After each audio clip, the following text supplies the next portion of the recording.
Il arrive à Bordeaux en février 1930 et c'est à ce moment-là que sort le Latécoère 28. Le ministère interdit toute traversée à un avion.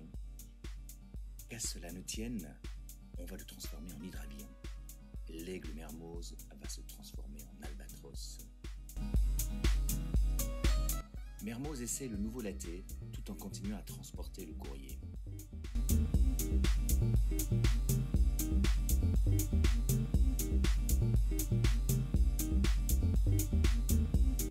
Mais les conditions hivernales repoussent le départ à la prochaine pleine lune.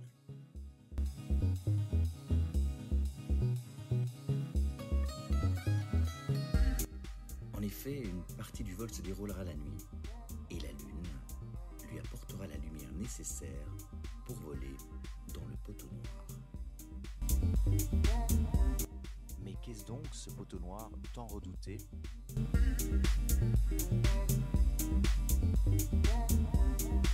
L'air chaud de l'équateur a tendance à monter jusqu'à la tropopause et part ensuite vers les tropiques en suivant la tropopause et se refroidissant. Et redescend ensuite. Au niveau de l'équateur, des nuages d'orage se forment. C'est ce qu'on appelle la zone de convergence intertropicale. Ou encore le poteau noir.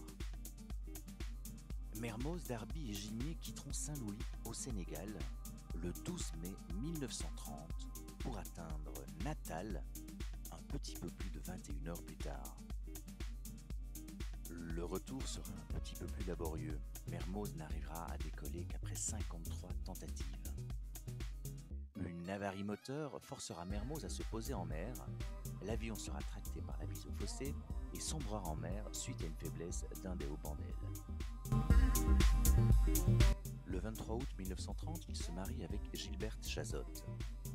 Quelques semaines plus tard, Mermoz échappe à la mort quand, lors d'un vol d'essai, son avion se désintègre. Il ne doit la vie qu'au parachute qu'il a été obligé de porter. 1931 marque le déclin de l'aéropostale. Mermoz vole sur la ligne Marseille-Alger. Il essaye le de Havilland 88 Comet, le Bernard 80 avec lequel il bat le record du monde de distance. En 1933, à bord du Cousinet 70, l'Arc-en-Ciel, il quittera le Bourget pour rallier Buenos Aires, traversant à nouveau l'Atlantique Sud. Malgré cette nouvelle prouesse, la toute jeune Air France n'achètera pas l'avion. C'est à cette époque où Mermoz se sent trahi qu'il touche à la politique.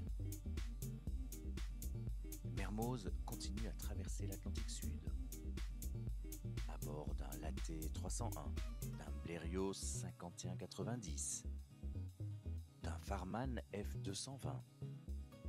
Il aura effectué 23 traversées jusqu'à ce 7 décembre 1936. Vers 3h30, Mermoz décolle pour Natal. Peu après son départ, Mermoz va faire demi-tour pour une avarie moteur.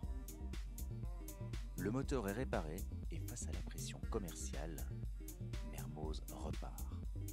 Il est alors 6h53. À 10h43, le radio transmet le message suivant. Coupons moteur, arrière droit. La Croix du Sud disparaîtra dans la même région où a sombré le comte de Lavaux.